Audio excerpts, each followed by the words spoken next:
Padre y Señor nuestro, nos acercamos en la actitud que demanda tu palabra, es decir, en un estado profundo de humildad ante ti. Humildad porque reconocemos que no está en nosotros mismos la sabiduría, si no la dieras tú, que no hay ciencia en nosotros que no venga de ti, Señor, para la comprensión de la revelación escrita. Confesamos, Señor, más esta mañana que si no fuera por ti sería imposible llegar a las profundidades de tu palabra y mucho más complicado sería sin ti, Señor, poder obedecerla.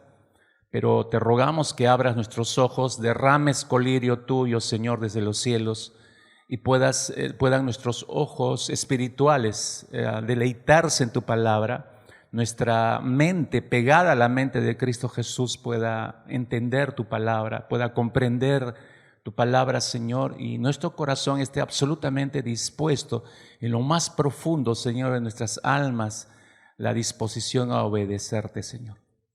Así que nos ponemos en tus manos y dependemos de ti, Señor, en el nombre de Cristo Jesús. Amén. Amén. La vida crucificada tiene mucha relación con la resurrección de nuestro Señor Jesucristo y usted va a entender por qué. Y es por eso que pusimos el título, este cuarto mensaje de la serie La Vida Profunda, justamente así, la vida crucificada y la resurrección. Déjenme empezar con dos frases que son importantes como derroteros, como que nos van a dar la dirección, como balas trazadoras que nos van a indicar hacia dónde nos dirigimos en el tema que queremos desarrollar en esta mañana, antes de acercarnos a la mesa del Señor. Esta es la primera frase. Si es verdad que hemos resucitado, porque la Biblia dice que hemos resucitado con Cristo, si es verdad que hemos resucitado con Cristo, necesitamos entonces dar señales de esa nueva vida resucitada. Subraya eso de señales. O sea, es muy sencillo. Cualquier persona podría decir que ha resucitado con Cristo Jesús. Basta que hayas recibido a Cristo como Señor y Salvador en tu vida, ya puedes decir que has resucitado con Cristo Jesús. Eso es más fácil decirlo, pero ¿cuáles son las señales de que es cierto eso? Tienen que haber algunas señales. Un manzano no dice, yo soy un manzano, sí, pero ¿cómo sabes que es un manzano? Hasta que no da su fruto y ves manzanas, no crees que es un manzano. Tiene que haber un fruto, hay señales de la vida resucitada. La segunda frase es la siguiente. La primera señal que da alguien que ha resucitado con Cristo es obediencia a sus mandatos. Subraya eso de obediencia a sus mandatos. Así como Lázaro dio señal de que había resucitado cuando Cristo le mandó, Lázaro, ven fuera. ¿Qué hizo Lázaro? Salió de su tumba. Obediencia. La primera señal del que dice que está resucitado con Cristo Jesús, la primera señal es obediencia a la palabra. De verdad, yo podría quedarme solo en estas dos frases, en este mensaje, y girar en torno a esas dos frases. Pero, claro, brotan de la Escritura, brotan de este versículo 1 del capítulo 3 de Colosenses que acabamos de leernos. Si pues habéis resucitado con Cristo, está diciendo el apóstol Pablo, no estamos imaginando la inferencia, la conclusión, ¿no? ¿Cuál es la señal? ¿Le has recibido a Cristo Jesús? Bien por ti. Tu nombre ha sido inscrito en el libro de la vida, bien por ti. Tú dices que ahora eres un discípulo, una discípula de Cristo Jesús, bien por ti, pero dame la señal de que lo eres. ¿Cuál es la señal? Tu vida, los frutos de tu vida. No es asistir a la iglesia todos los domingos, no es cargar una Biblia grande bajo el brazo o en la cartera. Esas no son señales de vida. Lázaro se movió. Lázaro obedeció. El punto de partida para nuestro viaje, estábamos viendo desde el primer tema de esta serie, el punto de partida de nuestro viaje en esta vida como cristianos, digamos, peregrinos, como nos dice la Escritura que somos en esta tierra, es conocer quién es realmente Cristo Jesús. La razón de toda nuestra existencia, si pasas a la siguiente, por favor, la razón de nuestra existencia es realmente Cristo Jesús. Esa es la meta. Entonces es como, yo estaba pensando como si fuera un eclipse, ¿no? Que va de menos a más, ¿no? hasta encontrarte plenamente mirando cara a cara el sol descubierto. Pero así empezamos en nuestro recorrido. Debemos recordar que Cristo nos salvó, no nos autosalvamos. Cristo nos salvó y Él nos llamó. ¿Para qué? Para que estemos con Él. Según Marcos capítulo 3, versículo 14. Escogió a los 12, igual nos ha llamado a nosotros para que estemos con Él. Esa es la prioridad de vida. ¿Y para qué debemos estar con Él? Para que lo conozcamos. Usted no solo con decidir por Cristo, ya conoce en automático a Cristo Jesús. Nadie conoce a Cristo Jesús hasta que no empieza a relacionarse con Él. La vida cristiana tiene que ver con eso. Vamos conociendo cada vez más a Cristo Jesús. ¿Y para qué lo conocemos? Para que lo lleguemos a amar. Y siempre hemos sostenido esto, ¿no? Nadie ama a alguien de la noche a la mañana. Con Cristo Jesús no es amor a primera vista, no existe eso. El amor por Cristo es un proceso que empieza con nuestra salvación. Y obviamente eso es lo primero que nos deja impactados, como decíamos hace unos minutos atrás. ¿Cómo es posible que alguien nos ame a pesar que somos pecadores? ¿Cómo es posible que alguien venga a pagar nuestra deuda de pecado? No lo llegamos a comprender bien. Ese es el amor de Dios, incomprensible, vasto pero incomprensible. Y mientras más vamos conociéndole al Señor, entonces vamos amándole más, lo vamos conociendo y vamos amándolo de verdad. Y conociendo y amándolo, nuestro objetivo final, ¿cuál es? Encontrarnos cara a cara con Él, verlo cara a cara al final. No vaya a ser que creamos que tenemos el ticket de entrar al reino en los cielos y no hay más señal de que tenemos una vida resucitada con Cristo. Y no vaya a ser, se lo voy diciendo desde ahora, terrenalmente hablando, porque después que cruce el umbral de la muerte, ya usted no puede cambiar absolutamente nada. No es que se ponga a llorar y a gritos le diga al Señor, no, ahora sí te creo, Señor, te pido perdón, ahora sí voy a vivir. Ya no hay oportunidad. Cruzando el umbral de la muerte, ya no hay oportunidad. Todas las oportunidades son aquí en la tierra. Entonces no vaya a ser que usted crea que es salvo, que tiene el ticket de salvación, pero nunca dio evidencia de que tenía una vida de relación resucitada con Cristo Jesús. No vaya a ser que al final se dé con el encontronazo, que llegue orando y queriendo entrar al reino de los cielos y el Señor lo mire y le diga, ¿quién eres? Yo soy Señor, yo iba a la iglesia de Alianza Cristiana Misionera de ella al frente del Maristas, ¿te acuerdas, Señor? Todos los domingos el primer culto. Y el Señor te responderá, ¿quién eres tú? No te conozco. No te conozco. Es que no es solo por venir a la iglesia los días domingos. Es el fruto de vida, es la relación, es la señal de que yo tengo una vida resucitada con Cristo Jesús. Como cualquier otro viaje, usted entenderá el viaje que transitamos para vivir la vida crucificada aquí en la tierra, cada creyente, tiene muchos obstáculos. No es un lecho de rosas, no es un paseo gratis por el parque más hermoso, no, tiene muchos obstáculos. Si descansamos en nuestra propia fuerza, en ese recorrido, si usted y yo descansamos y queremos hacer las cosas en nuestras propias fuerzas, entonces lo más probable es que vamos a fallar. Se lo adelanto, vamos a fallar. Sin embargo, la fuerza que hay en Cristo Jesús es la que nos sostiene a lo largo de todo el viaje. Por eso estamos constantemente recordándonos que separados del nada podemos hacer, separados del nada podemos hacer, separados del nada podemos hacer. No es un mantra en nuestras mentes para acostumbrarnos a la idea. No, es una realidad. Nuestra tendencia es salir por la tangente e irnos por otro camino. El Señor bueno y misericordioso siempre nos está regresando a los caminos antiguos. Por acá tienes que caminar, por acá tienes que caminar, por acá tienes que caminar. Es la gracia justamente de Dios que nos acompaña a lo largo de nuestro recorrido en esta vida y que nuestro final para verlo cara a cara con el Señor sea un final exitoso en realidad. ¿Cuál es la clave en este viaje, mis hermanos? Espero que anotes esto bien, más que en tu papel, en tu corazón y en tu mente. La clave es conocer al crucificado, seguir al crucificado, vivir como el crucificado. Esa es la clave. Conocerlo, seguirlo y vivir. No es solamente conocerlo. Cuando veíamos en la anterior secuencia, nos ha llamado para que estemos con Él, para conocerlo. Ahí no termina la secuencia. Es conocerlo para llegarlo a amar. Cuando yo llego a amarlo al Señor, lo sigo a todas partes. Cuando yo llego a amar al Señor, vivo para Él, ya no vivo para mí. Llegamos a entender que ese es el principio de vida para los creyentes, pero esa es la clave. El éxito en la vida cristiana, usted entenderá, no es automático como algunos piensan. Ya le di mi vida al Señor, en automático el coche de mi vida de frente se dirige hasta encontrarme cara a cara con el Señor. No, la vida cristiana no es automática, vuelvo a repetir. ¿Cómo así entonces debe ser nuestra vida? Anote, el alma del creyente, nuestra alma debe ser cultivada a lo largo de nuestra vida en esta tierra. Cuando hablo de cultivada, tiene que ser cuidada. Y tiene que ser eso, cultivada. Uno tiene que reformular hábitos, tiene que descartar hábitos y aprender nuevos hábitos. Y así se va cultivando. Y los nuevos hábitos van dando forma a un nuevo carácter.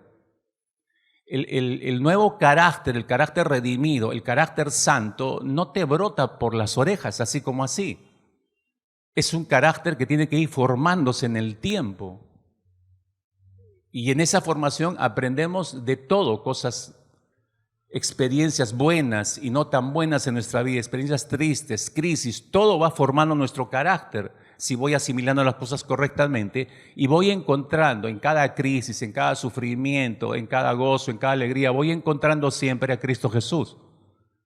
Siempre estoy no considerándolo, me refiero, sino qué es lo que me está enseñando con esto, qué es lo que debo aprender acá, cuál es la lección que me quiere dar el Señor acá. Entonces el carácter va cambiando, se va formando. Voy desechando hábitos antiguos pecaminosos y voy formando nuevos hábitos que empiezan a glorificar al Señor. El alma debe ser cultivada como un jardín y la voluntad del creyente debe ser santificada. Mi voluntad debe ser separada para el Señor. Santificar significa separar. Acuérdense que toda una vida antes de Cristo hemos vivido haciendo nuestra voluntad. Es el reinado nuestro. Entonces esa voluntad tiene que morir. Cuando yo santifico mi voluntad, la estoy separando para el Señor. Y ya no es para mí, es para el Señor. Eso es santificar la voluntad. Consagrar nuestra voluntad y hacer lo que Dios dice que hay que hacer. Hacer lo que dice Dios que hay que hacer. Ya no es lo que yo quiero, es lo que, ¿qué dices tú, Señor? ¿Qué dice tu palabra que debo hacer aquí? ¿Qué debo hacer ahora? ¿Qué dice tu palabra? ¿Cómo debo enfrentar esta situación? ¿Qué dice tu palabra? ¿Cómo debo arreglar este problema? ¿Qué dice tu palabra? ¿Cómo debo educar a mis hijos? ¿Qué dice tu palabra? ¿Cómo debo conducir mi matrimonio? Etcétera, etcétera.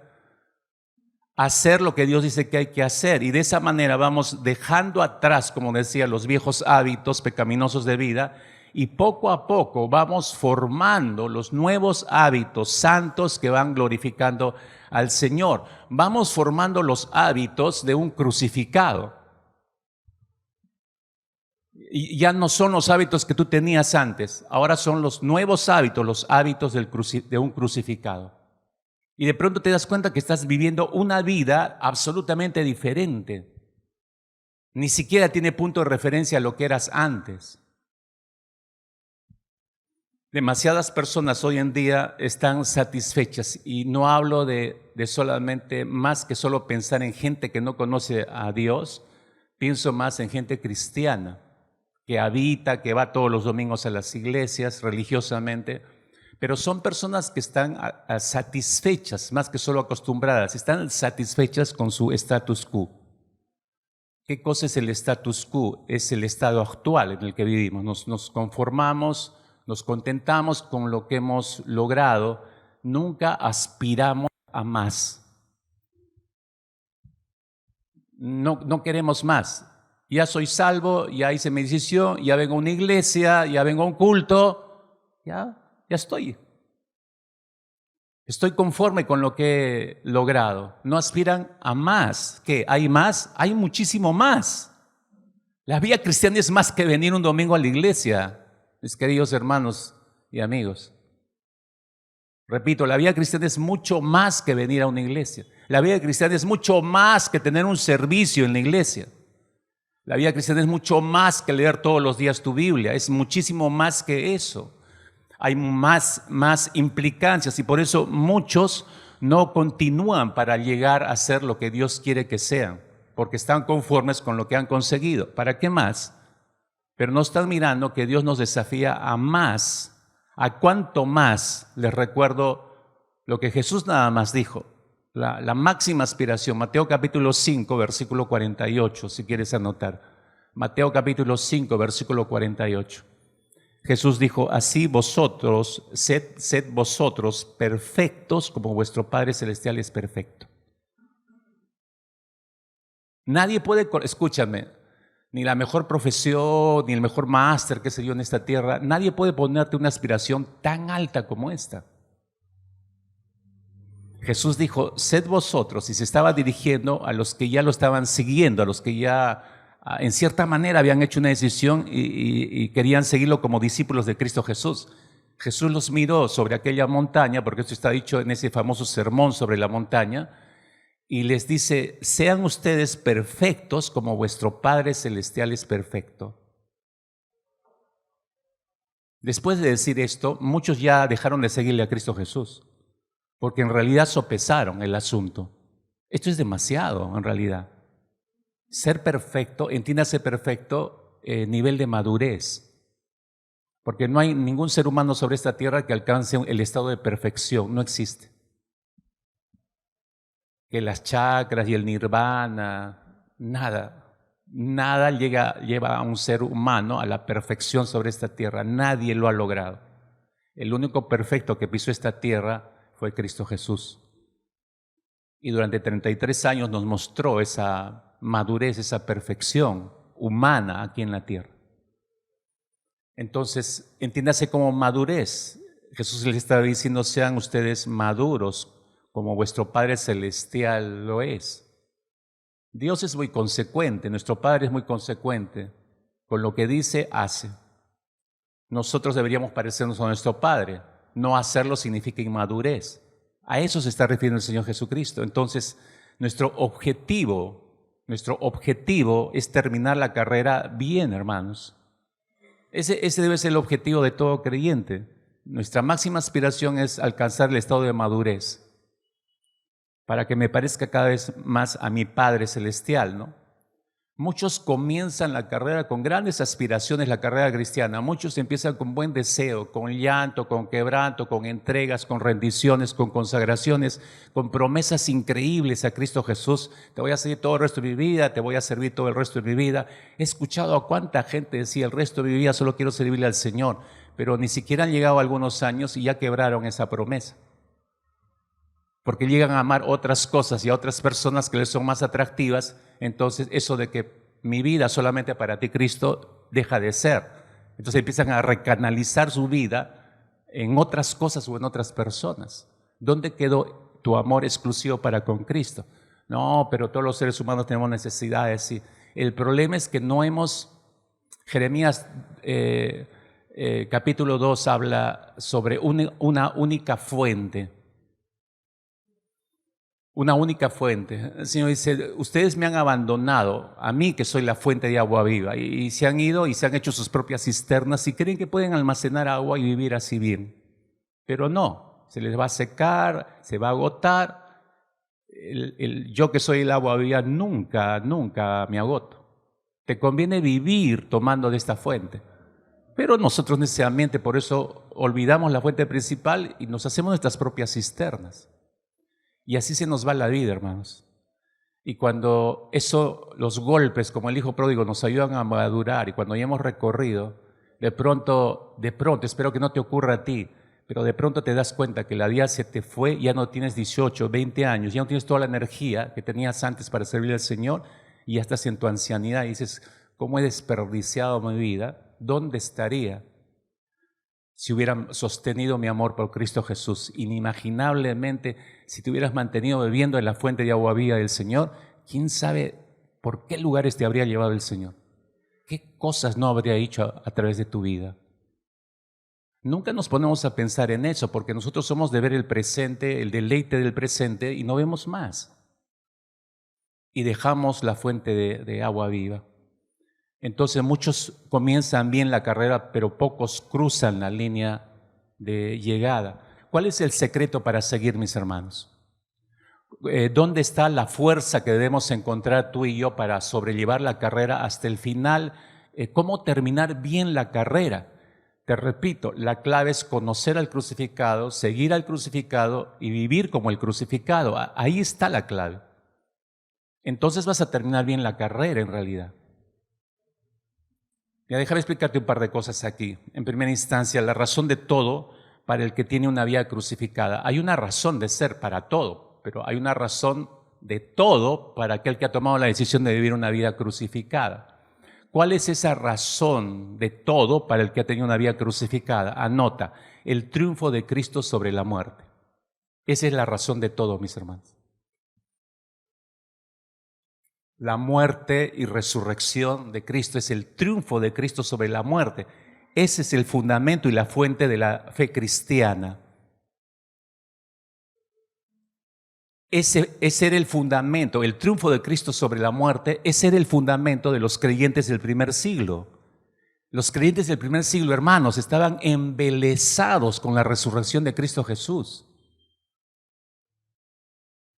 Porque se dieron cuenta del tremendo triunfo. Es verdad lo que el Señor dijo, triunfó frente a la muerte, venció al pecado, venció a Satanás. Ahí está, la tumba está vacía. La resurrección de Cristo, mis hermanos, fue la primer cosa asombrosa en la mente de los creyentes. Fue un impacto para sus mentes, fue lo que afectó todo el contenido de su mente, fue asombroso para sus mentes. Luego pasó se volvió una maravilla que provocó gozo en sus almas. Pero luego se transformó la resurrección de Cristo en el resplandor, un resplandor de convicción apoyado por muchas pruebas infalibles atestiguadas por el Espíritu Santo. Mire este trío nada más, cómo fue el proceso en la mente de ellos. Resucita a Cristo Jesús y es un impacto, es lo asombroso, es lo primero que golpea sus mentes. Luego se transforma en un gozo perpetuo, en un gozo permanente, ¿no? Es como un motor que los impulsa a continuar. No importa que te estén persiguiendo, no importa que quieran matarte, no importa que cuando hables de Cristo Jesús y sigas extendiendo el reino quieran eliminarte. No, hay un gozo perpetuo y luego se transforma en una convicción interior. Pero esa convicción no es solamente porque sienten que Cristo Jesús ha resucitado. No, hay pruebas infalibles que atestiguan de esa obra del Espíritu Santo, la resurrección de Cristo Jesús. Así como el Espíritu Santo nos da testimonio internamente que somos hijos de Dios, igual el Espíritu Santo nos da testimonio de la resurrección de Cristo Jesús. Por eso es que creemos en la resurrección de Cristo Jesús. ¿Y por qué los discípulos del primer siglo se basaron? Este fue su proceso en su mente y en sus corazones, debería ser también en el nuestro, y ellos por eso continuaron extendiendo el reino de los cielos, porque ellos nunca pudieron olvidar, mis hermanos, jamás pudieron olvidar. Todo el resto de su vida resonaba en sus mentes como si hubieran pintado recién un lienzo en sus cerebros, como si sus oídos hubieran escuchado en los últimos segundos las palabras. Nunca pudieron olvidar las palabras de aquellos ángeles resplandecientes que salieron al encuentro de ese grupo de mujeres que fueron el día domingo en la mañana, llevando especies aromáticas para echar en el cadáver de Jesús, y encuentran el sepulcro abierto y sorprendidas meten la cabeza y se dan cuenta que no está el cuerpo. Entonces aparecen dos seres angelicales y jamás pudieron olvidar esto, ni esas mujeres ni todos los discípulos posteriormente, no, porque estas mujeres quedaron perplejas porque la tumba estaba vacía, pero quedaron más perplejas con la pregunta de los ángeles. La pregunta de los ángeles fue: ¿por qué buscáis entre los muertos al que vive? ¿Qué tal pregunta? ¿Por qué están buscando a aquel que está vivo, aquel que resucitó? Es lo que veíamos en el anterior esquema. Fue un impacto en la mente de ellas y luego genera un gozo y salen disparadas, regresan donde están los demás discípulos. ¿Qué cree que esas mujeres, asombradas con lo que escucharon y vieron, qué creen ustedes que entraron diciendo a los discípulos que estaban en esa casa? Es obvio, no hay que pensarlo horas de horas. ¿Qué habrán querido? No, estas mujeres entraron gritando: Él vive, ha resucitado. Y ese grito se transformó, escuche, ese grito se transformó en el grito de batalla de todos los creyentes del primer siglo. Él ha resucitado. Él ha resucitado. Cristo vive. Él ha resucitado. Ese es el grito de victoria del cristianismo desde entonces. Y por eso para ellos pasó a ser la razón de su valentía. Pasó a ser la razón de su ánimo, de su arrojo, de su ímpetu, de su intrepidez para llevar el evangelio a todo lugar, su denuedo, su perseverancia en seguir a Cristo Jesús. No seguían un fantasma, sabían que Cristo había vivido. Sabían que Cristo se había entregado en la cruz, sabían que había muerto y luego lo vieron. Por 40 días estuvieron con Él. Dígame si esa no es razón suficiente como para perseverar en la fe. Usted dirá: pero qué bendición para estos hombres y mujeres, yo no estuve ahí, qué lástima. No, no, no, tenemos algo mejor, hermano. ¿No se ha dado cuenta de eso? El resucitado vive dentro de nosotros. Eso es lo mejor de todo. Entonces en nosotros debería haber el mismo ímpetu, la misma valentía, el mismo arrojo, la misma intrepidez, la misma constancia, el mismo denuedo, debería haberlo. No solamente, escúcheme, no solamente para hacer cosas para Dios, sino debe ser, la resurrección de Cristo debe ser la razón por la cual debemos ser diferentes. Anote eso, por favor. El que Cristo ha resucitado era el grito de batalla, sí, pero eso reflejaba un estilo de vida de los creyentes del primer siglo.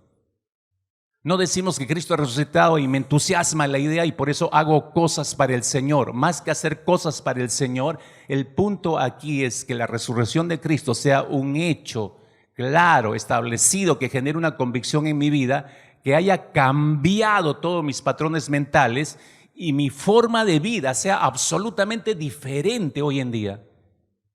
¿Está generando eso?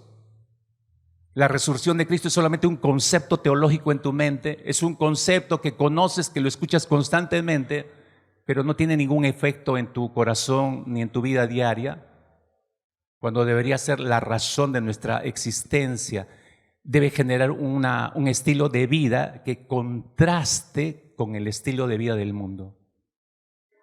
Tu forma de vida contrasta con el mundo. Realmente tú puedes decir que tu estilo de vida en tu trabajo, en tu universidad, en tu colegio, en tu centro de labores, en tu barrio, en tu negocio, realmente es diferente al resto de las personas de este mundo. En los primeros 200 años, mis hermanos, según la historia cristiana, en los primeros 200 años, los 2 primeros siglos de la era cristiana, cientos de miles de cristianos murieron como mártires por causa de la fe en Cristo Jesús. Entregaron sus vidas. Pero aquellos cristianos de los comienzos, para esos cristianos, la Pascua, porque nosotros seguimos celebrando la Pascua hasta el día de hoy. Ahora estamos a breves días, digamos, de lo que conocemos como Semana Santa, ahí celebramos la Pascua. ¿No? Y en la Pascua básicamente se celebra el día domingo, que es el domingo de resurrección, como se conoce en la tradición. Ese es el día de Pascua. Los cristianos del primer siglo celebraban la Pascua, pero para ellos la Pascua, hermanos, no era vacaciones. Escuche, la Pascua para los primeros creyentes no era vacaciones, no era en su calendario o en su agenda un día feriado para darse vacaciones. La Pascua no era una fiesta en la cual había que pintar huevitos y regalarlos a los amigos. La Pascua para esos creyentes ni siquiera era un día de fiesta patronal como ocurre en nuestra nación. El día de Pascua no era un día de fiestas patronales, de fuegos artificiales, de gastronomía, de música. Así se celebra la Pascua en nuestra nación, en varios distritos. El énfasis está en la gran jarana, en la gran fiesta. Los creyentes del primer siglo no concebían así la Pascua. No. Para estos cristianos, la resurrección de Cristo Jesús, la resurrección de Cristo Jesús era un hecho ya alcanzado que vivía con ellos todo el resto del año y que se convirtió para ellos en la razón de su conducta diaria. La razón de su conducta diaria. Él vive, decían, y por eso nosotros vivimos. Él es el triunfador, Cristo triunfó y en Él nosotros somos triunfadores. Él está con nosotros, nos guía y nosotros le seguimos. Él vivió de una manera diferente y nosotros lo imitamos, caminamos en los pasos de Cristo Jesús. Ese en realidad es el verdadero concepto de la Pascua. No son las festividades tradicionales que nos tienen acostumbrados y que nos mintieron, porque eso nos enseñaron desde la religión clásica, ¿no? Esto es la Pascua, pero no es una celebración. Nadie nos dijo que es un estilo de vida. La resurrección de Cristo debe transformarse en tu conducta diaria, en el motor de tu conducta diaria. ¿Cuándo escuchó eso usted en todas sus enseñanzas religiosas? Nadie nos enseñó eso, pero eso es lo que dicen las Escrituras.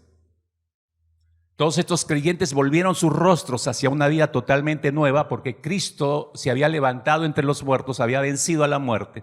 Y escuche esto, no celebraron, los creyentes del primer siglo no celebraron su resurrección y luego, como una festividad en la semana, en el calendario del año, la festividad y todos contentos, felices, y la comida y la música y acá, se acabó y regresaron a su normalidad. No, estos cristianos, por eso digo, no celebraron la resurrección como una festividad anual y luego volvieron a su vida cotidiana esperando el siguiente año para volver a celebrarla. No, ellos no concebían eso. Ellos vivieron el hecho de que Cristo había resucitado entre los muertos y ellos habían resucitado con Cristo Jesús. Entonces eso estableció un estilo de vida de todos los días, cada minuto, cada segundo de su existencia. Sí, pues habéis resucitado con Cristo, dijo el apóstol Pablo. ¿Dónde cambió toda la concepción en la historia? Porque yo le estoy hablando de los 200 primeros años. Evidentemente, siglo III, siglo IV, todo empieza a cambiar. Se vuelven festividades, se establecen calendarios religiosos. La Pascua se transforma en una festividad anual hasta el día de hoy. Miren el daño que han causado al mundo cristiano, la religiosidad del ser humano. El apóstol Pablo declaró en Romanos capítulo 6, versículo 4, porque somos sepultados juntamente con Él para muerte por el bautismo, a fin de que como Cristo resucitó de los muertos por la gloria del Padre, así también nosotros andemos en vida nueva. Fíjese por favor, este texto es tremendo porque fíjese el énfasis que está poniendo Pablo. Observe la victoria de Cristo de la cual nos hace a nosotros partícipes, está diciendo el apóstol Pablo, pero observe más el resultado de esa nueva vida resucitada. Observe el resultado, que es lo que menos vemos nosotros. Sí, yupi, yeah, resucitó el Señor, sí, celebremos, domingo de resurrección, todas las canciones que hablen de la resurrección. Sí, pues, pero eso no es la Pascua. Estamos celebrando mal, mis hermanos. Mire el énfasis que pone el apóstol Pablo aquí. Sí, Cristo resucitó, nos ha hecho partícipes de esa nueva vida, pero observe el resultado de una nueva vida resucitada. Andar en nueva vida, dice. Para que nosotros andemos en vida nueva, ¿no? Dicho de otra manera, eso significa vivir un estilo de vida totalmente diferente. Eso significa. Andar en vida nueva significa un nuevo estilo de vida. Si usted después de 20 años como cristiano no ha cambiado nada en su carácter, en su personalidad, en sus hábitos, ¿qué es usted? No es un cristiano, pues. Así de sencillo. No es un cristiano. Si después de 20 años sigue siendo el mismo chismoso, la misma chismosa, si después de 20 años, 15 años sigue mintiendo igual, sigue engañando igual, ¿qué es eso? Sigue sirviendo como puede, ¿qué es eso? No hay un estilo de vida diferente, hermanos. Enfatizo en esto, el texto lo está mostrando. Sí, Cristo resucitó de los muertos para la gloria del Padre y nos ha hecho partícipes también a nosotros de la resurrección. Ahí está la promesa del Señor. Pero ¿para qué es todo eso? Para vida nueva. Un estilo de vida nueva. Debe haber un estilo de vida nueva. Ahí uno se da cuenta realmente si se ha convertido o no al Señor. ¿Qué quiso decir el apóstol Pablo? Regreso al texto de Colosenses capítulo 3, el versículo 1. Colosenses 3:1. ¿Qué quiso decir Pablo cuando dijo, si pues habéis resucitado con Cristo, buscad las cosas de arriba? Buscad las cosas de arriba. Esa frase, las cosas de arriba, a mí me llama la atención porque no se trata de una amplia generalización de cosas como solemos nosotros entender. Busquen las cosas de arriba. Sí, busquemos, pero ¿cuáles son esas cosas? Si yo te preguntaría, ¿cuáles son esas cosas? ¿Cuál sería tu respuesta? Pablo no usó esta frase en sentido general. No. Esas cosas pueden ser identificadas, plenamente se pueden identificar. Te ayudo a ver más de cerca el texto y aplicarlo a nuestra vida y verlo de manera más contundente. Nosotros podemos dibujar, imagínate, agarras un pedazo de papel y divides justo en el medio colocas una línea vertical y divides el papel en dos partes. Entonces te queda una parte izquierda y una parte a la derecha, ¿no? En esa hoja, ¿no? Y en la sección de la izquierda empiezas a escribir o le pones como título las cosas que son de la tierra. Las cosas que son de la tierra. Y en el del lado derecho de la hoja le colocas las cosas que son del cielo. Y empezamos a enlistar las cosas que pertenecen a la tierra, corresponden a nuestra vida, a nuestra razón, a nuestros sentidos. O sea, trata de nosotros, las cosas que son de la tierra. Son cosas de nuestra vista, nuestra razón, nuestros sentidos. Pero las cosas que son del cielo tienen que ver, son diferentes, se relacionan con la fe, con la confianza, con la intimidad con Dios. Por eso son diferentes. Entonces imagina que tomes este papel y hagas esa división y te quedan esas dos grandes áreas, las cosas que son de la tierra y las cosas que son del cielo. Ahora, entendiendo que una se dirige a vista, razón y sentido, es decir, hacia nosotros mismos, y la otra se dirige no a nosotros, tiene que ver con Dios, la fe en el Señor, la confianza en el Señor, la intimidad con el Señor. Entonces podemos enlistar las cosas que dice la Escritura en esta hoja y te vas a dar cuenta la gran diferencia de las cosas que son de la tierra y las cosas que son del cielo. Y aplicando el versículo 1 de Colosenses 3 te darás cuenta, el Señor dice que busquemos las cosas de arriba. ¿Cuáles son las cosas de arriba? Las cosas del cielo. Rápidamente te llevo a la parte práctica, ¿ya? En la página de la izquierda, digamos, tú colocas las cosas que son en la tierra, por ejemplo, todos los placeres de esta tierra. Entonces, en la parte derecha tendría que ir nuestro deleite en el Señor. Que están todos los placeres aquí en esta tierra, pero del otro lado están los deleites en el Señor, que nos dice la Escritura que debemos tener. Deleítate a sí mismo en Jehová. Deleite en el Señor.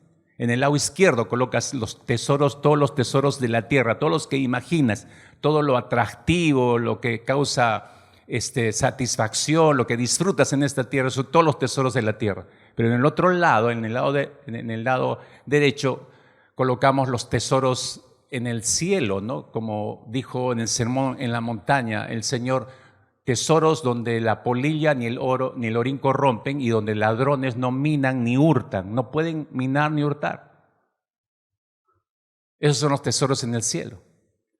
En el lado izquierdo colocas la reputación frente a los hombres, que nos encanta y fabricamos una buena reputación toda nuestra vida, y nuestros deseos de sobresalir ante las demás personas. Todos, la gran mayoría buscamos eso. Pero en el otro lado, eso es muy de la tierra, pero en el otro lado, las cosas en el cielo, está nuestro deseo de aprender a ser mansos y humildes como Cristo. Aprended de mí, dijo Jesús, que soy manso y humilde. En el lado izquierdo tendrías que colocar las cosas de la tierra, un buen lugar donde habitar. Todos queremos vivir bien aquí en esta tierra. Es el sueño de la casa propia para todos. No importa que sea en la punta del Cerro San Cristóbal, pero si me dan un título, soy la persona más feliz sobre la tierra. Ya tengo mi casa, decimos. El sueño de la casa propia, aquí en la tierra. ¿Cuánto te dura esa casa? Lo que vives. No te la puedes llevar. Por eso en el otro lado colocamos el lugar que Cristo subió a prepararnos, es decir, la mansión celestial. Voy a prepararles lugar, dijo el Señor Jesucristo cuando se fue a los discípulos. Del lado de las cosas de la tierra podemos, la siguiente por favor, nuestro deseo de caminar con la mejor compañía aquí en la tierra, todos deseamos eso, un compañero, una compañera, o relaciones, influencias, pero del otro lado, que eso es muy terrenal, nuestro deseo de caminar con Dios aquí en la tierra, eso es otra cosa diferente. ¿Quién puede ser el mejor amigo aquí mientras dure nuestra vida terrenal? Cristo. No hay otro mejor amigo que ese, pero no buscamos ese amigo, queremos los otros, los amigotes, las amigotas. Esos son más valiosos para nosotros, que no nos generan más que problemas nada más. Ponemos en las cosas que son de la tierra, aprender a seguir la filosofía del hombre y su conocimiento, la cantidad enorme que tú ves ahora en búsqueda de conocimiento terrenal, títulos, logros personales. Eso es muy atractivo al ser humano porque eso es la vida para el ser humano aquí en la tierra. Sin eso no accede a mayores lugares de trabajo, por ejemplo, laborales, ¿no? Pero eso dura solamente aquí en la tierra. En el otro lado tendríamos que conocer y entender las revelaciones escritas de Dios. Esa es otra cosa.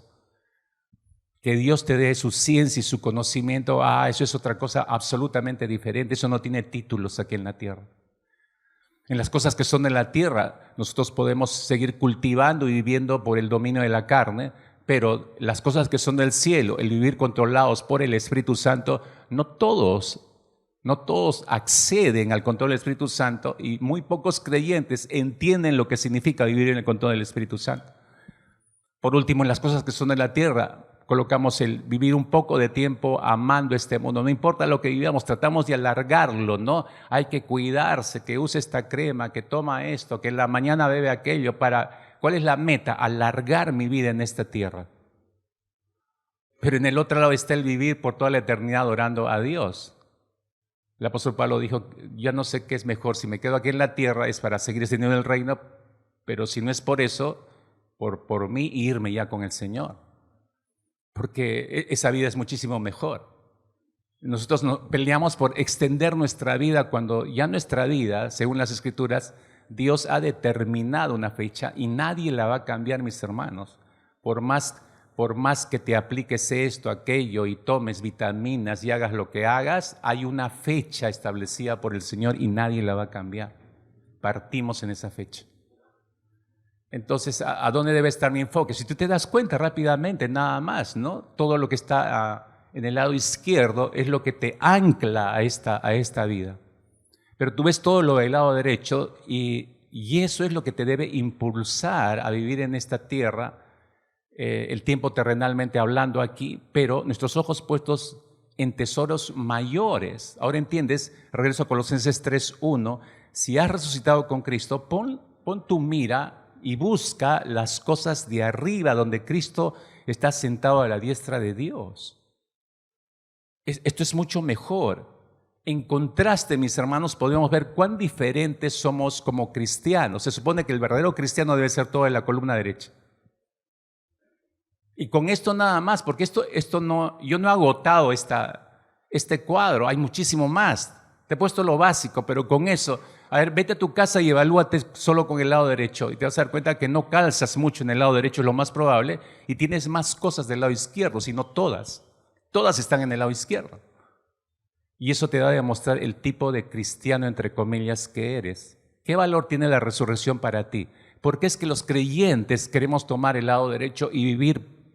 ¿Cuál es el motor para continuar esperanzados y mirando las cosas que son en los cielos? La resurrección de Cristo. Si Él no hubiera resucitado, no habría posibilidades de creer en todo esto. Pero ¿por qué Él ha resucitado? Entonces nosotros sí tenemos la garantía de que todo esto es cierto. Así como Él resucitó, dijo que iba a morir y resucitar, así también cumplirá todas estas promesas. Por eso es que nosotros vivimos como baluarte delante de nosotros. La resurrección de Cristo es el motor que nos impulsa a seguir adelante, a ser muy distintos en este mundo. Date cuenta otra vez en el cuadro. Todo el lado derecho te hace una persona absolutamente distinta. El creyente, el cristiano verdadero debe ser diferente, completamente diferente de la gente de este mundo. Somos completamente disímiles. ¿Por qué, mis hermanos? Porque nuestro Señor, orando en Getsemaní, su última oración, Juan capítulo 17, escucha o lee lo que Él oró. Él dijo, el Señor, Juan 17, verso 23, yo en ellos, dijo, yo en ellos y tú en mí, para que sean perfectos en unidad, para que el mundo conozca que tú me enviaste. Había una razón. Él está orando por la iglesia, está orando por todos sus discípulos, está orando por nosotros. Y Él pone el ejemplo supremo. Tú y yo somos una unidad, Padre, pero también oro para que ellos sean perfectos, completos, maduros en unidad. ¿Para qué? Para que el mundo conozca que tú me enviaste. Para que nosotros seamos maduros en unidad, se necesita que el creyente sea diferente, mis hermanos. Si no somos diferentes, no logramos la unidad. Entonces el mundo no recibe el impacto del Evangelio. Y por eso no acepta que Cristo Jesús es quien dijo ser. Nosotros estamos ayudando a pisotear el nombre de Cristo en todo caso. Mira el propósito de lo que Jesús está enfatizando acá. ¿Para qué? Tienen que ser diferentes. Los cristianos tienen que ser diferentes. Una más. Juan capítulo 13, versículo 34 al 36. Jesús dijo: les doy un mandamiento nuevo. Ámense unos a otros como yo los he amado. Así también ámense los unos a los otros. El amor mutuo entre ustedes será el distintivo porque todo el mundo los reconocerá como discípulos míos. Igual, exactamente. No solamente les deja el mandamiento, nos da el poder para que nosotros podamos obedecerlo. Pero ¿para qué es todo eso? Para que el mundo reciba un testimonio. Para que el mundo reciba el testimonio, los creyentes tienen que ser distintos a todas las demás personas. Absolutamente distintos. Y eso nos lleva a nuestro segundo punto: la diferencia de vida para el que tiene una vida crucificada obviamente tiene que ser visible. Pablo les está escribiendo a los cristianos de Colosas para referirse a un terrible y gran error que ellos estaban cometiendo, y de hecho que se ha extendido hasta el día de hoy. Todas las iglesias y todos los cristianos de hoy están cometiendo el mismo error. ¿Cuál es ese error? Que nosotros solemos confundir el mundo con la iglesia. Anote esto, por favor. Confundimos el mundo con la iglesia. Ya nos hemos acostumbrado a esa idea, mis hermanos. Iglesia del Señor. Necesitamos recordar esta mañana, urgentemente necesitamos recordar principios que se están diluyendo en nuestras mentes con respecto a lo que es la iglesia del Señor Jesucristo. Se nos está escapando de la mente, la estamos perdiendo. Me parece que ya muchos cristianos ya no ven la línea divisoria entre lo que significa la diferencia abismal que existe entre lo que es el mundo y lo que es la iglesia, entre lo que es una persona del mundo y lo que es un cristiano. Ya no ven la línea de división, se ha borrado esa línea. Y se ha borrado la línea porque se han borrado los absolutos de Dios. Los creyentes estamos perdiendo de vista los absolutos. Si hemos resucitado con Cristo, como dice Colosenses, porque hemos sido crucificados con Cristo Jesús, y eso significa entonces que hemos muerto en la cruz con Cristo. Entonces, si eso ha ocurrido, dice el apóstol Pablo, busquemos las cosas de arriba donde está Cristo sentado a la diestra de Dios.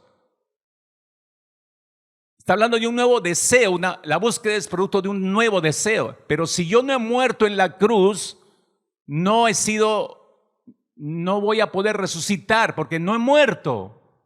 ¿No será ese el problema de muchos cristianos hoy en día? Que no han ido a la cruz y entonces no han muerto, no han experimentado la resurrección, no hay nueva vida, no hay nuevos sentimientos, no hay nuevos deseos, y por eso no desean buscar las cosas de arriba. ¿No será ese el problema de fondo, mis hermanos? La iglesia cristiana es una nueva creación nacida del Espíritu. Déjame aclararte qué es la iglesia para que entiendas la diferencia con el mundo. Repito, la iglesia cristiana es una nueva creación nacida del Espíritu Santo, que surgió de la sangre que brotó del costado de nuestro Señor Jesucristo en la cruz, el nuevo pacto en la sangre de Cristo Jesús. Y eso hace que nosotros seamos completamente diferentes, distintos al mundo. La iglesia, mis hermanos, la iglesia es diferente al mundo porque fuimos resucitados con Cristo. El mundo no fue resucitado con Cristo, los creyentes fuimos resucitados con Cristo Jesús. Las escrituras nos enseñan que Cristo ya no está en la tumba, que vive por siempre y que está constantemente presente por medio de la fe con los suyos, con la iglesia. Entonces Él se reúne en el pueblo más remoto, así no hay una infraestructura.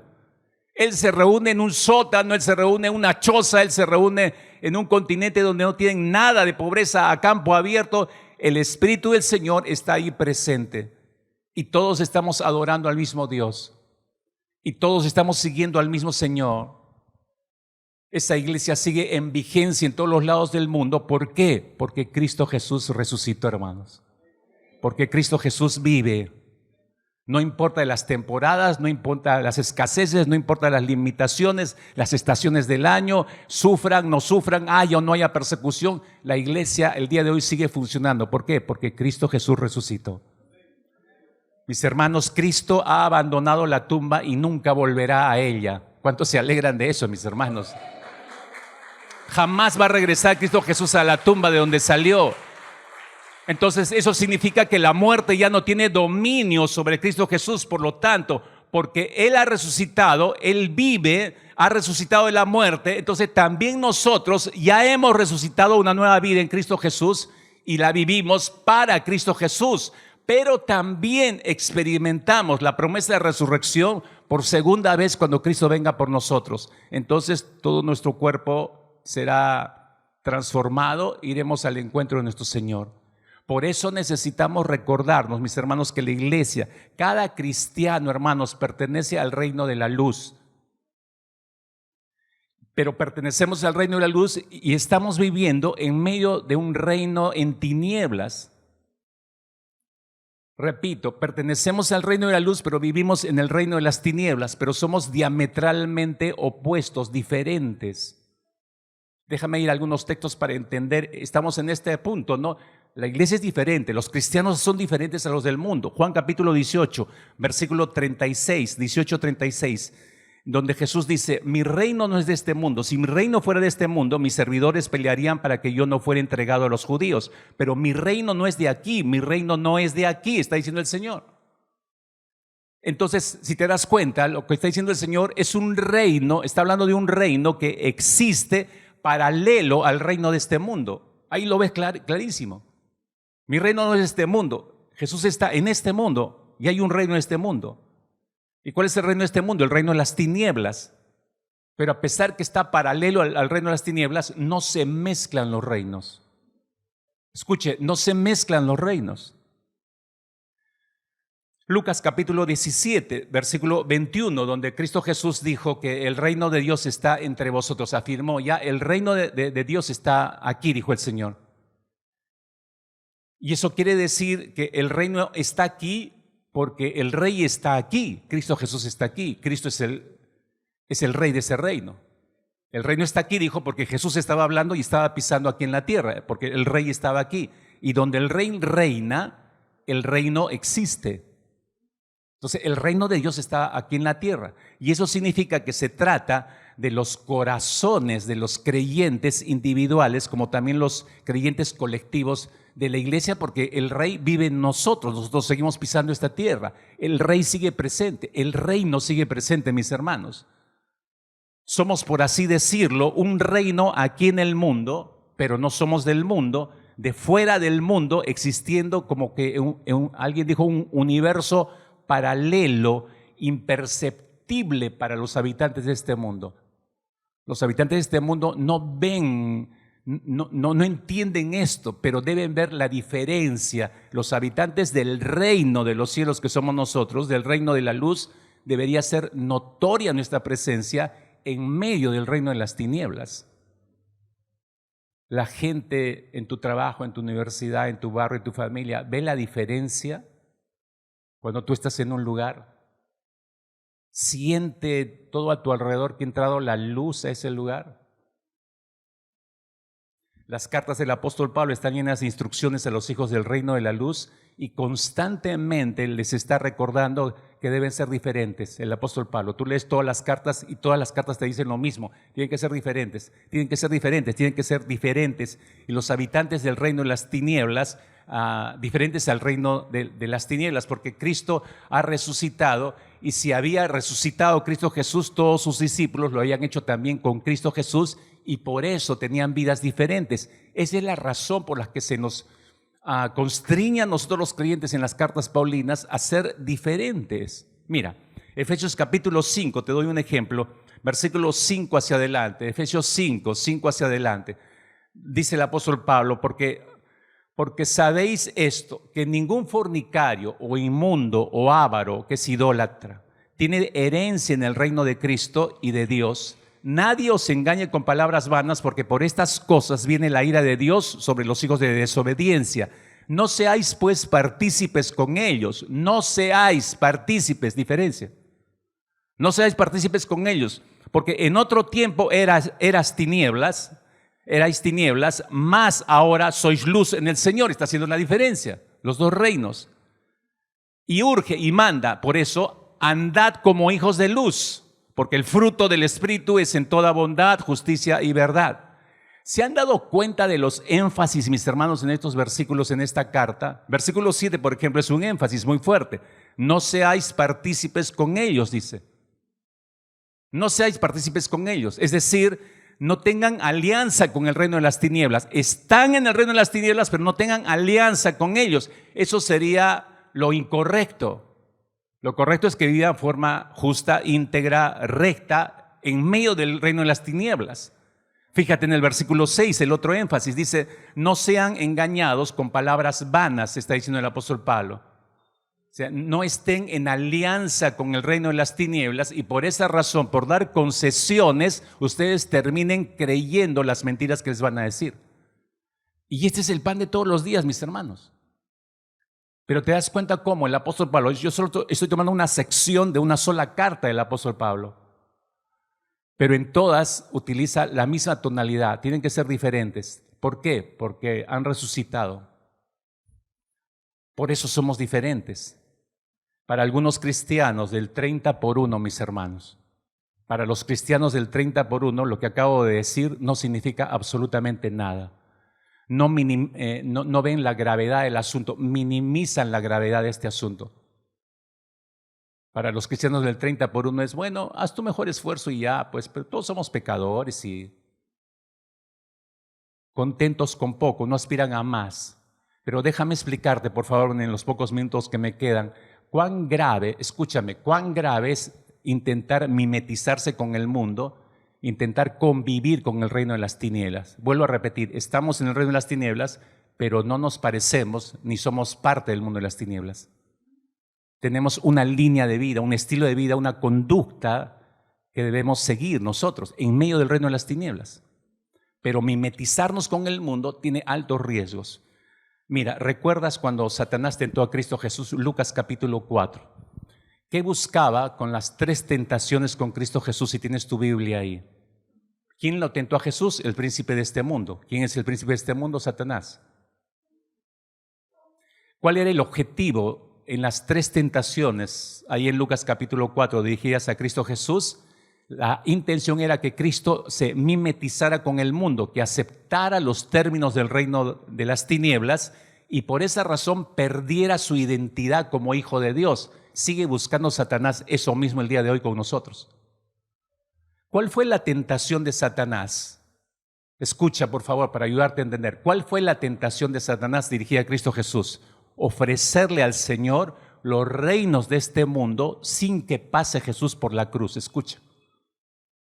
Le ofreció todos los reinos de la tierra sin que pasara por la cruz. Le estaba ofreciendo la corona de este reino en el mundo sin la cruz. Le estaba ofreciendo el reino, todos los reinos de esta tierra sin la cruz.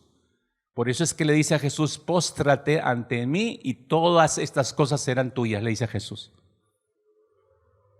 Iglesia, por favor, despierta.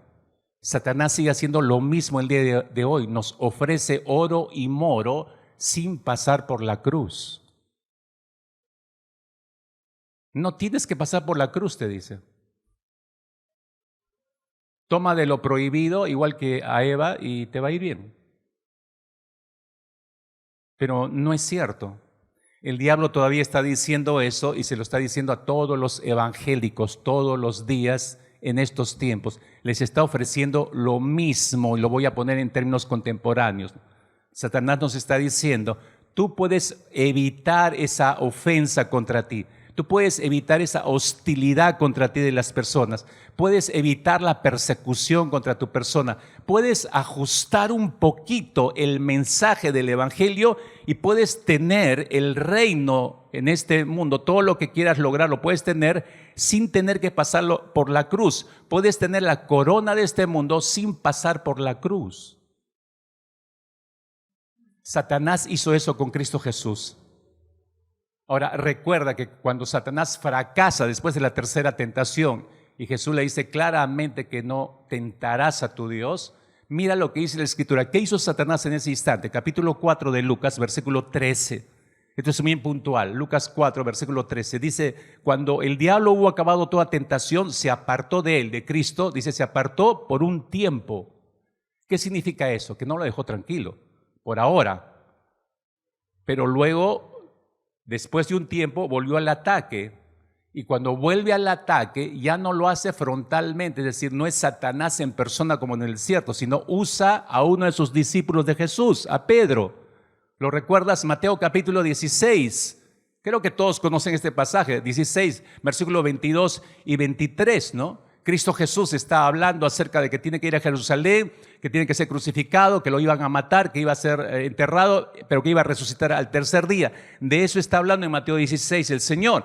Entonces Pedro quiere exhortar al Señor y decirle que no haga eso. Mateo 16, versículo 23. Esta es la respuesta del Señor Jesucristo. Quítate delante de mí, Satanás, me eres tropiezo, porque no pones la mira en las cosas de Dios, sino en las cosas de los hombres. Hermanos, esta es la reprensión más devastadora que jamás salió de los labios de Cristo Jesús hacia uno de sus discípulos. Es la más devastadora. Te ayudo a entenderlo. ¿Sabes lo que le estaba diciendo a Pedro en estas palabras? Lo que Jesús le está diciendo en forma sintética, le está diciendo, mira Pedro, has tomado los objetivos de Satanás, has tomado la causa de Satanás, siendo mi discípulo. Ahora sopesa eso, por favor.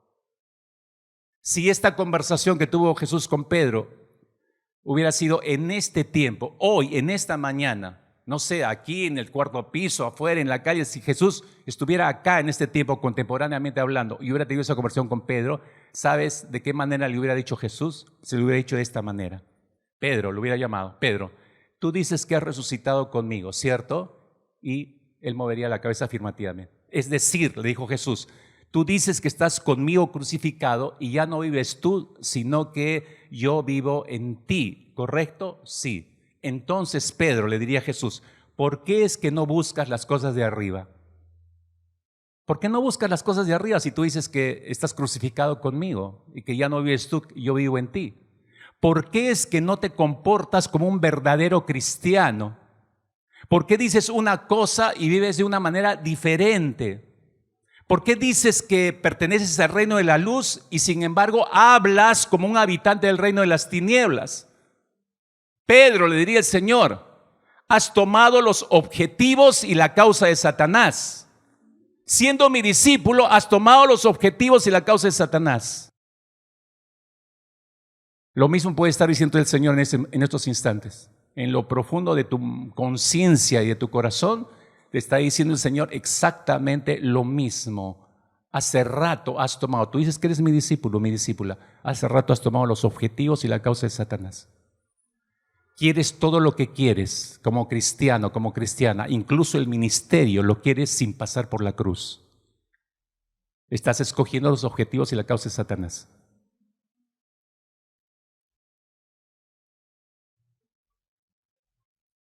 Si hemos resucitado con Cristo, buscad, ¿te has dado cuenta de los énfasis de buscad las cosas de arriba? Poned la mira en las cosas de arriba. Eso significa dejar el mundo atrás para seguir adelante con ese nuevo estilo de vida. Escúchame, iglesia. Cristo no nos dio los restos andrajosos de su tiempo. A diferencia de nosotros como que nos sentimos bien dándole los rezagos de nuestro tiempo a Cristo Jesús. Si tengo tiempo, te sirvo. Si tengo tiempo, te doy. Si me alcanza, bueno, te daré una limosnita por ahí de vez en cuando. Nosotros le damos los rezagos al Señor. Estamos acostumbrados a darle las limosnas al Señor. Escucha, pero Cristo no nos dio los restos andrajosos de su tiempo. Él se entregó todo, lo dio todo lo que tenía, dio toda su vida. Absolutamente lo entregó todo. Vivimos la vida cristiana como si Cristo no hubiera resucitado. ¿Por qué, mis hermanos? Y termino con esto. Vivimos la vida cristiana, repito, como si Cristo no hubiera resucitado. El grito de victoria de que Cristo resucitado, Él vive, ya no se escucha hoy entre los creyentes. Ya no hablamos que ese es el motor de nuestra vida para continuar, que nos impulsa a ser mejores, que nos impulsa a no ser los cristianos del 30 por 1, sino debo llegar al 100 por 1, que me empuja en esa dirección.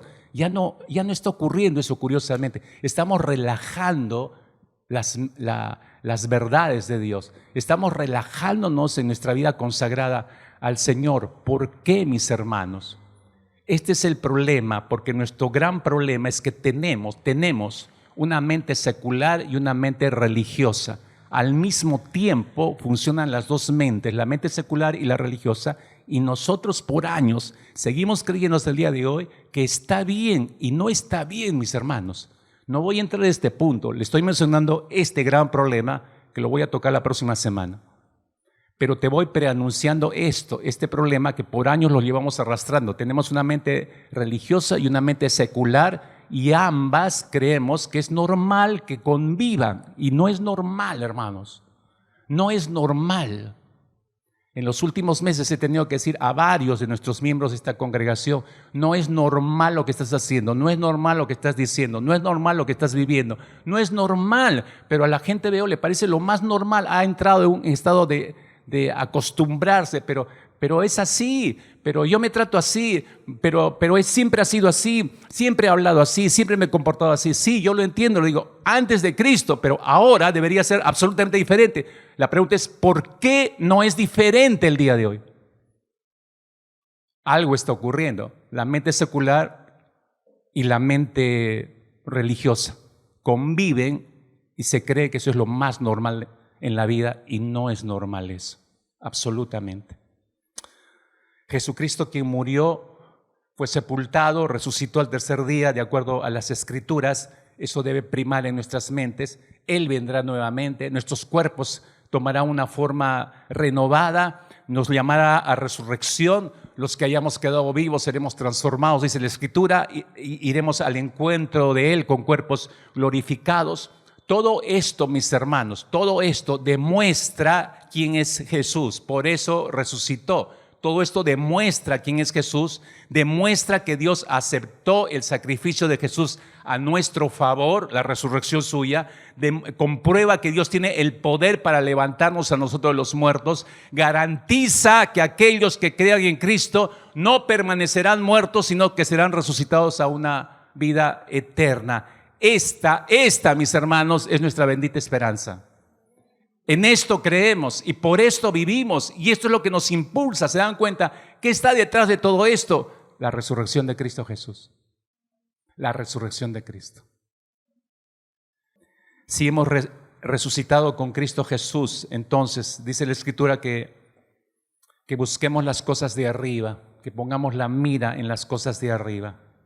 Entonces, ahí en tu lugar, por favor, ora conmigo. Dile así: Señor, sobre este fundamento bíblico, el cual creemos de todo corazón, sobre la victoria de Cristo Jesús en la cruz del Calvario, nosotros, toda la iglesia, hoy, en esta mañana,